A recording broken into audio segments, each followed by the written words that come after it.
It's important that when you purchase items that you demand your receipts. We're not talking about little tapes that don't reflect name of the entity, the address, as well as a contact number. It must also have the description of the item. So when you go to any store and that is what is being proffered to you as a receipt, we're encouraging you to say, no, I need something written. Can you please write out properly what it is that I've bought, especially those high value items. Can you imagine you actually purchase a motor vehicle and you did not get a receipt? In addition to that, we also encourage you to have a warranty. A warranty for high value items, for services, it's very important. It means that you can go back within a particular period of time and have issues that may arise addressed without possibly additional costs to you. And I say possibly additional costs because, for example, if you purchase a refrigerator, now the warranty may indicate that you have a 10-year warranty on the compressor. However, that does not necessarily mean that you have the warranty on the board that is associated with the compressor. So in instances like this, we also encourage consumers, do your research, have conversations. You have a right to information, you have a right to choose, but you also need to know how to exercise those rights properly. You're going to be going into stores this year and you're going to be seeing signs that speaks to no refund, no exchange. If you have broken it, you have bought it. My consumers, we have said this time and time again, those signs are exactly what they are, signs. They hold no power. If you go into a store and you see no exchange, no refund, the fact is the Consumer Protection Act states that if you purchase an item and you have encountered an issue, the first step is that you are to call the vendor, advise the vendor as soon as possible as to what has transpired. After you have done that, the step that the vendor needs to take is to try to repair it. If they're unable to repair it, they need to exchange it. If they are unable to exchange it, they need to refund you your money. That's why we call it the 3 R's.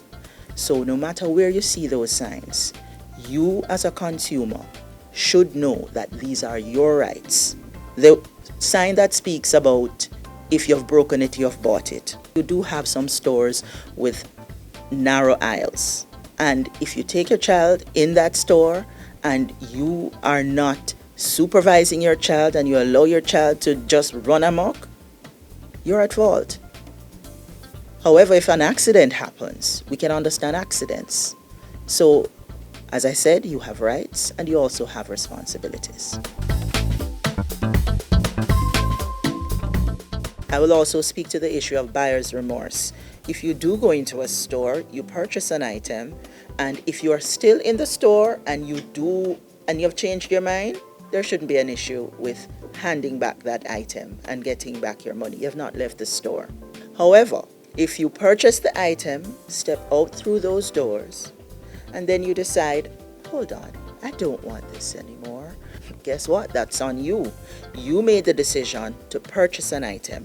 You would think that, yes, you can just walk back in the store and say, I don't want this anymore. But that's not how it works. So, one, is there something wrong with the item?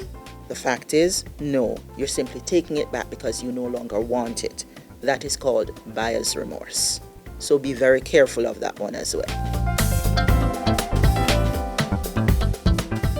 In instances where food items are purchased and you find that there's spoilage or you had not done your due diligence and you see an expiry date, immediately contact the vendor, make them aware, and try as soon as possible to also take that in.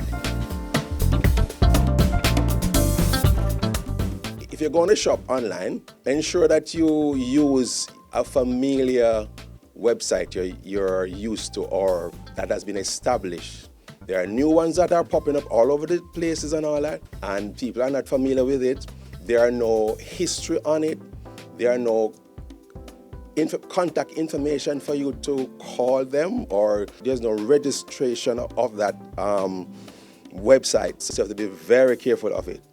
There's also the social media advertisement and transactions that we have seen spring up all over the place. And a lot of people are being drawn into it.